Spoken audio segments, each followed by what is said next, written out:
ini ciri budaknya dunia itu, kalau dikasih itu senang, ridho. Baik, kalau tidak dikasih model berubah. Jadi inilah ya, kedekatan hamba dengan hamba kalau dibangun bukan karena Allah. Itulah yang sering kita dengar apa kata orang abang. Ada uang abang, abang saya itu suami istri atau sahabatan. Akan tapi begitu ada persahabatan itu hanya karena kekayaannya. Dari awal mengharap pemberian, dapat sesuatu darinya. Giliran dia dapat.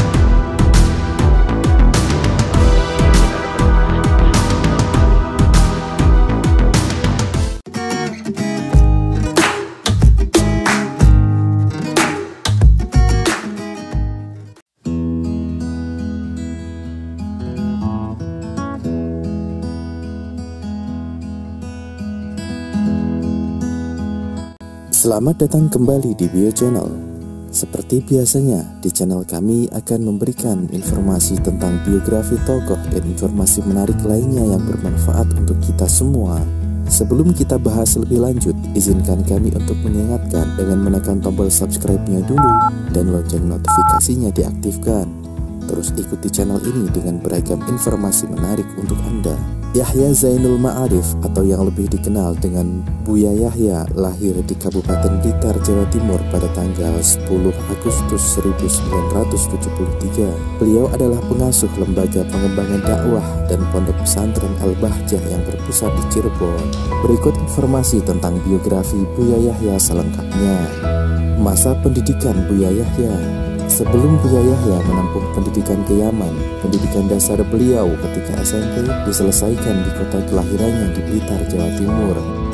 Di samping itu, beliau juga mengambil pendidikan agama di madrasah diniyah yang dipimpin oleh seorang guru, yaitu Kiai Haji Imron Mahbub di Kabupaten Blitar.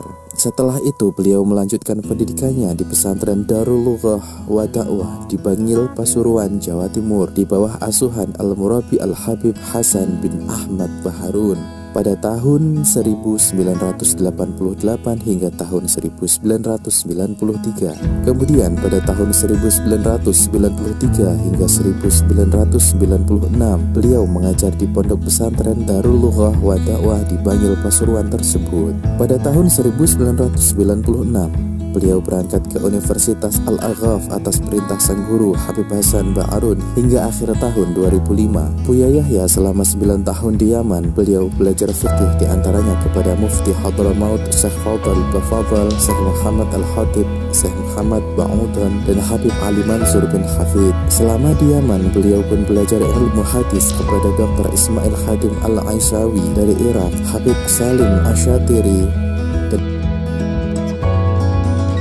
Sayyid Ahmad bin Husain As-Segaf. Dari Habib Salim As-Satiri, Buya Yahya sempat mengambil beberapa disiplin ilmu diantaranya fikih, akidah, ulumul Quran, dan musalahah al-hadis. Meskipun Buya Yahya tidak tinggal di pesantren Habib Salim As-Satiri, Buya Yahya mendapat kesempatan yang sangat banyak untuk belajar langsung dari beliau. Karena di pagi hari Habib Salim mengajar di kampus dan sore hari hingga malam, Buya Yahya mendapat waktu khusus selama hampir 2 tahun untuk belajar langsung dari beliau 4 kali dalam seminggu, mulai dari asar hingga isya di Rubat Tarim. Buya Yahya belajar ilmu hadis dari beberapa guru diantaranya Dr. Ismail Khadim Al-Aisyawi, dan secara khusus ilmu usul fikih diambil beliau dari beberapa pakar diantaranya Syekh Muhammad Al-Hafidz Asy-Shinqiti, Syekh Muhammad Amin Asy-Shinqiti, dan Syekh Abdullah Walad As-Salam Asy-Shinqiti. Semuanya adalah dari Asy-Shinqiti Mauritania, yang mereka adalah para ulama dan mazhab Maliki, dan dari Dr. Mahmud As-Sulaimi dari Mesir. Sedangkan untuk bahasa Arab, Buya Yahya belajar dari Syekh Muhammad Al-Hafidz Asy-Shinqiti, dengan kitab terakhir yang dikaji adalah Turah Uqudul Juman dalam ilmu balaghah, Turah Lamiyatul Afal dalam ilmu sharaf,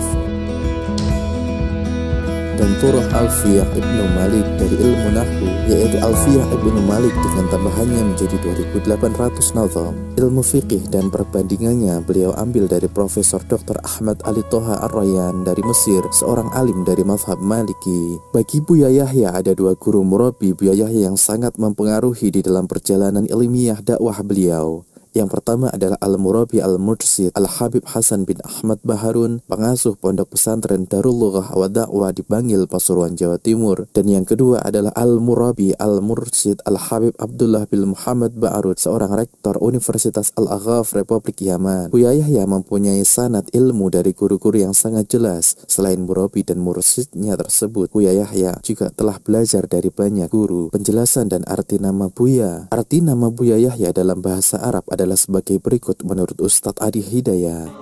Yang kedua, Buya. Buya itu punya dua arti. Satu, bisa berarti panggilan sayang. Saya ulang ya. Bisa berarti panggilan sayang. Ya, panggilan sayang ini yang saya maksudkan ada dua artinya.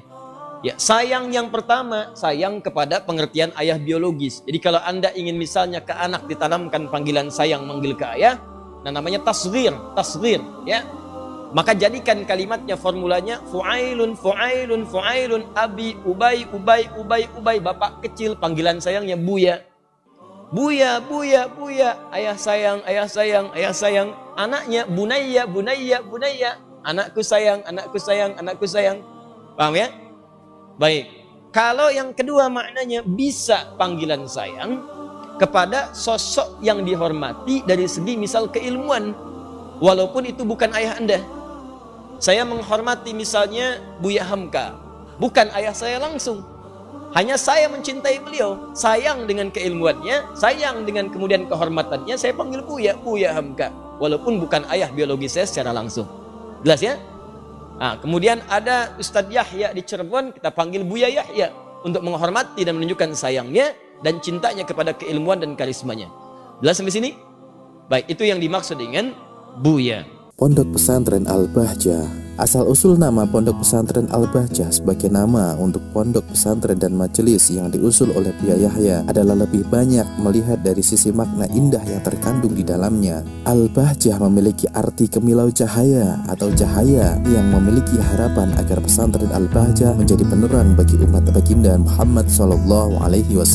Al-Bahjah memiliki beberapa kampus utama yang beralamat di Jalan Pangeran Cakrabuana nomor 179, Blok Gudang Air, Kelurahan Sendang, Kecamatan Sumber, Kabupaten Cirebon. Tempat ini mulai dibangun pada bulan Juni 2008. Yang menarik dari pesantren ini adalah setiap santri diwajibkan menggunakan bahasa Arab dalam setiap kesehariannya. Untuk santri baru, pihak pesantren memberikan waktu 3 bulan untuk beradaptasi karena budaya di pesantren Al-Bahjah penuh dengan nilai-nilai Islam. Perjalanan dakwah Buya Yahya. Pada awal kedatangan Buya Yahya Zainul Ma'arif yang lebih akrab disapa dengan Buya Yahya ke Cirebon pada akhir tahun 2005 dalam rangka menjalankan tugas dari gurunya, seorang rektor Universitas Al-Aghaf Al-Murabi Profesor Dr. Al-Habib Abdullah bin Muhammad Baharun, seorang guru yang sangat berpengaruh dalam perjalanan dakwah Buya Yahya. Beliau ditugaskan untuk memimpin pesantren, persiapan bagi mahasiswa sebelum masuk kuliah ke Universitas Al-Aghaf di Yaman. Untuk menjalankan aktivitasnya, Buya Yahya dengan rekan-rekannya Al-Habib Hasan Al-Jufri, Ustadz Budi Abdul Latif, Ustadz Abdul Aziz Muslim, dan Ustadz Fatur Rahman mengontrak sebuah tempat di pondok pesantren Nur Siti di Tubaref, Cirebon. Hal itu berlangsung hingga pertengahan tahun 2006. Pada saat itu, Buya Yahya belum mendapatkan izin dari gurunya untuk berdakwah ke masyarakat. Pada pertengahan tahun 2006, Buya Yahya menghadap kepada sang guru di Yaman dan mulai saat itu beliau telah diizinkan untuk berdakwah di masyarakat. Buya Yahya memulai berdakwah dari hal kecil. Beliau tidak pernah memaksakan dan apa adanya. Dengan penuh kesabaran, Buya Yahya memasuki musola-musola kecil hingga akhirnya dimudahkan oleh Allah untuk membuka majelis taklim di masjid yang lebih besar di Kabupaten Cirebon, seperti di Masjid At-Taqwa, alun-alun, setiap Senin malam Selasa, yang semula hanya dihadiri 20 orang pada saat itu, tetapi saat ini semua jemaah telah memenuhi seluruh ruangan masjid. Beliau meyakini semua kemudahan yang didapatkan beliau diberikan oleh Allah Subhanahu wa Ta'ala karena keridhaan para gurunya, lebih khusus lagi adalah Habib Abdullah Baharun. Bersamaan dengan itu, Buya Yahya membuka majelis taklim bulanan di berbagai tempat hingga 29 majelis yang beliau asuh di Kabupaten Cirebon, Kabupaten Majalengka, Kabupaten Kuningan. Di antaranya adalah majelis yang diadakan Masjid Al-Imam Alun-Alun di Kota Majalengka, Masjid Al-Istiqomah Cilimus di Kabupaten Kuningan, Masjid Pertamina Klayan, Masjid Al-Mustaqim Weru, dan beberapa swalayan dan toserba seperti Yogya, Matahari, Department Store Grades, Lembaga Pemasyarakatan Kesambi, dan lain-lain. Majelis yang diasuh Buya Yahya diberi nama Majelis Al-Bahjah sekaligus nama pesantren beliau hingga saat ini. Berikut adalah cuplikan ketika Buya Yahya menyampaikan dakwahnya. Berkenaan dengan kasus macet di tol dan sebagainya, bagaimana nggak bisa wudhu, nggak bisa tayamum, ada. Kemudian juga di awal-awal kasus corona juga pernah kita angkat, akan tapi nggak ada masalah kalau kita mengulang hal-hal semacam itu. Jadi begini,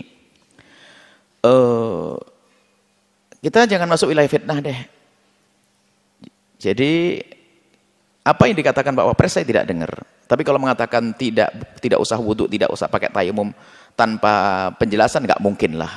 Orang paling tidak mengerti ilmu pun nggak ngerti sholat nggak pakai wudhu, nggak pakai. Bahkan termasuk yang iskal, yang janggal pun mereka punya ilmu. Artinya sholat harus pakai wudhu, sholat harus pakai tayamum. Itu sudah jelas semuanya, karena itu syaratnya sholat. Kemudian ada saat tertentu sholat tidak usah pakai wudhu, tidak pakai tayamum. Yaitu siapa? Mereka yang tidak bisa berwudhu dan tidak bisa bertayamum. Ini maknanya luas. Mungkin digantung di awang-awang begini, atau tiba-tiba terdampar di tempat yang nggak ada air, nggak ada debu, atau di mana. Mungkin. Jadi ini adalah namanya ada sholat. Makanya ini sudah jelas dalam hukum fikihnya bagi yang belajar fikih bahwa bagi orang yang tidak bisa menemukan alat wudhu, namanya faqidut tahuraini, tidak bisa untuk bersuci dari hadas kecil dan hadas besar termasuk dari najis, tidak bisa mensucikan itu semuanya, kemudian datang waktu sholat, maka dia tetap wajib sholat tanpa wudhu, tanpa tayamum. Dan itu untuk menggugurkan dosa. Adapun pekerjaan nanti diulang, yang penting tidak dosa. Maka kemarin waktu di awal-awal kasus corona kami serukan kepada para medis yang mereka harus pakai alat berjam-jam, katanya 8 jam, 9 jam. Lalu bagaimana sholat saya? Pertama yang Anda lakukan adalah selagi Anda bisa menjamak, jamaklah sholat dengan sempurna. Sebelum Anda pakai misalnya apa? Anda pakai jam 1 siang. Nanti dibuka jam 11 malam. Jam 1 siang. Maka sebelum Anda pakai alat, Anda sholat duhur dan asar. Tapi tidak pakai qasar karena ada di rumah, di kantor, di rumah sakit. Anda melakukan sholat duhur, jamak takdim. Sholat duhur 4 rakaat, kemudian sekaligus sholat asar, subhanallah, Anda istimewa. Ini adalah perawat-perawat istimewa, dokter istimewa. Setelah itu Anda pakai ini. Maghribnya Anda ketinggalan. Maghribnya Anda ketinggalan, Anda tidak bisa sholat maghrib. Gimana? Anda jamak takhir karena jam 11 nanti dilepas. Anda sholat maghrib dibarengi dengan isya nanti. Jadi nggak perlu meninggalkan saat ini. Cuman, aduh Buya, saya sip malam. Jam berapa? Jam 1 malam saya pakai, nanti dilepas jam 11 siang. Oke, lah ini baru masuk. Saya harus pakai alat ini sehingga saya tidak bisa ngelepas. Maka Anda punya wudhu dulu sebelum Anda pakai alat itu. Barangkali nanti masih ada wudhunya. Sudah pakai alat, tak taunya menjelang subuh, batal wudhunya.